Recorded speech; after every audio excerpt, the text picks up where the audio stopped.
신용 등급이 높아야지 더 좋은 직업을 얻을 수 있잖아요. 저축도 하고 주식도 사고 이러면서 돈을 많이 벌어서 맛있는 거 먹고 일단 예금 가입해서 이자를 받고 있기 때문에 돈 관리는 잘하고 있다 생각하고요. 여유가 생기면 이제 투자를 좀 해보고 싶습니다.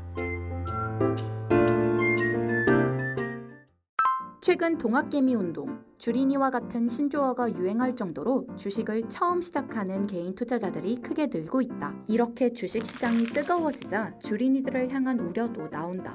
분위기에 휩쓸려 투자하기보단 주도적으로 판단할 수 있도록 금융지식을 늘려야 한다는 거다.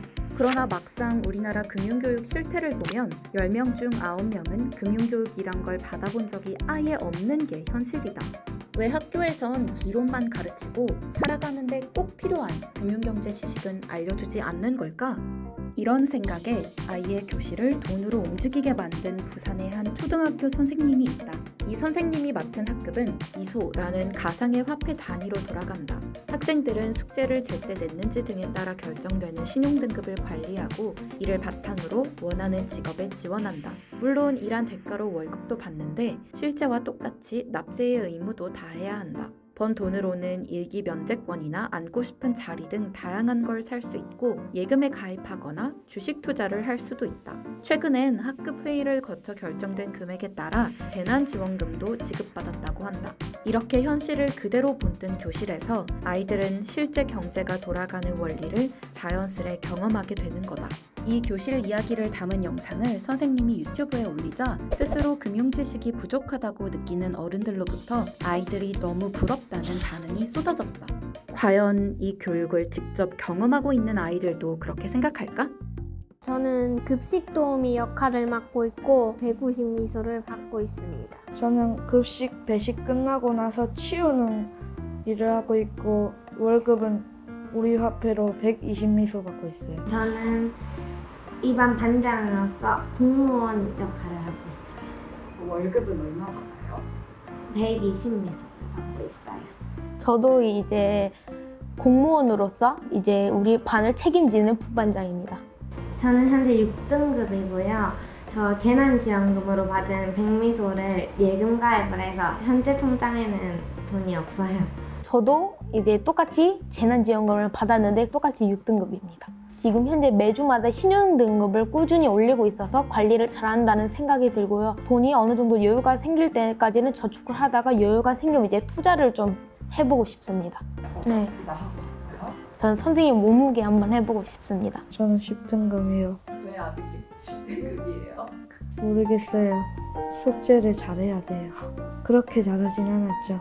아싸, 등교 계약 안 한다. 저는 처음에 이 생각을 했는데 그 얘기를 듣고 나서는 빨리 등교 계약 했으면 좋겠다 이 생각이 들었어요. 한번 해보고 싶고 신기하고 저거 하면 재밌을까 그런 생각이 들었어요. 돈을 현명하고 효율적으로 관리하는 방법을 배우게 되었습니다. 지금까지 배웠던 수업들은 다 이론상으로만 배워서 직접 해볼 수가 없으니까 잘 이해가 안 갔었는데 직접 체험하니까 머리에 쏙쏙 경제에 대해서 들어오는 느낌이 들어요.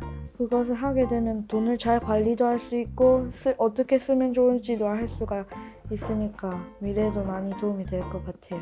이전에 학교에서 배울 때는 교과서 사진으로 봤었는데 그래서 그때는 그냥 나도 커서 저렇게 하겠지 그냥 생각하고 말았었는데 지금 이렇게 직접 경험해보니까 이제 나중에는 어떻게 해야 될지 미래까지 돈까지 계산을 해서 지금 사용하게 되고요. 진짜 그럴 것 같아요. 왜냐하면 저도 처음에는 아무것도 경제에 대해서도 거의 몰랐는데 이번 수업 지금 많이 해보지도 않았는데 이렇게 배운 것만으로도 정말 많은 지식이 들어온 것 같기 때문에 부러운 게 당연하고 저도 어릴 때는 뭐 돈 주고 사는 것도 잘 몰랐으니까 그냥 돈만 주면 되는 건 줄 알았는데 지금 기회로 많이 알 수 있게 된 것 같아요. 이렇게 아이들은 돈으로 움직이는 교실에 완전히 몰입해 있었다. 이걸 만든 선생님은 왜, 그리고 어떻게 이런 경제금융교육을 개발하게 된 걸까?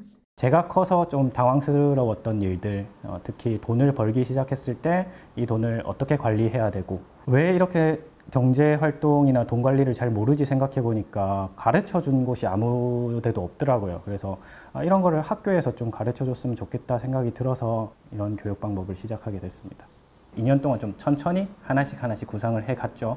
소비는 어떻게 하고 저축은 어떻게 하고 투자는 이런 식으로 해보면 어떨까 생각하다 보니까 재미가 있더라고요. 이렇게 세계관을 짜다 보니까 혹시 나랑 좀 비슷하게 하는 사람들이 이미 있지 않을까 싶어서 책을 보면서 참고하기도 했고요. 부동산 활동 같은 경우는 방송에서 외국 사례를 보고 부동산 도입 개념을 가져왔고요. 그리고 나머지 대부분은 그냥 혼자 공상 상상하면서 만들어 왔습니다.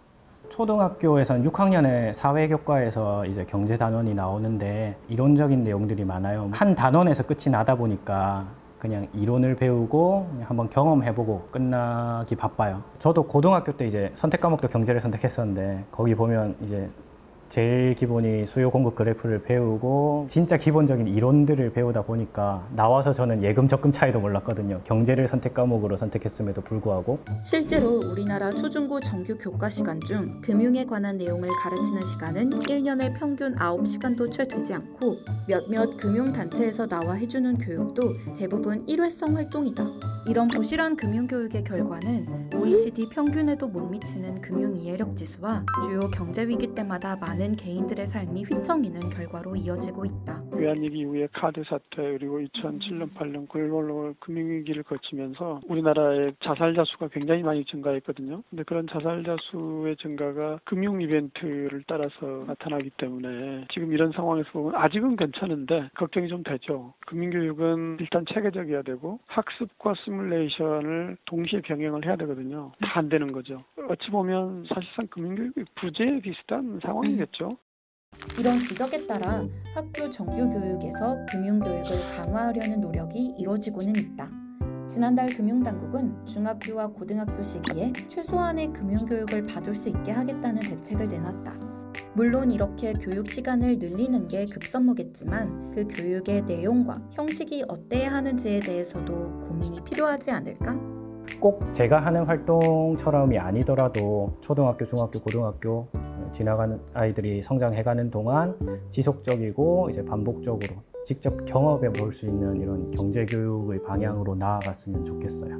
여러 다른 커뮤니티에서 보면 조금 걱정스러운 댓글도 많이 있어요. 아이들이 뭐 너무 돈만 찾게 하는 것 아니냐 하는 것들이 있는데 저도 이 활동을 도입할 때 조심스러운 면이 많았어요. 돈을 우선시한다거나 하는 부작용들을 줄이려고 최대한 노력을 하고 있으니까 그런 점들을 좀 계속 보완해 가야 할 것 같다고 생각합니다. 아마 커서 여러분들이 돈을 벌고 직접 돈 관리를 하기 시작하면 분명히 선생님이랑 6학년 때 했던 이런 활동들이 한 번씩은 떠오를 거라고 생각해요. 그러면 그때 여러분들이 이때는 이렇게 하니까 좋았더라, 아니면 이때 이렇게 하니까 조금 돈 관리가 어렵더라 하는 걸 떠올리면서 실제 이제 돈을 관리할 때는 지금보다도 더 잘했으면 좋겠습니다.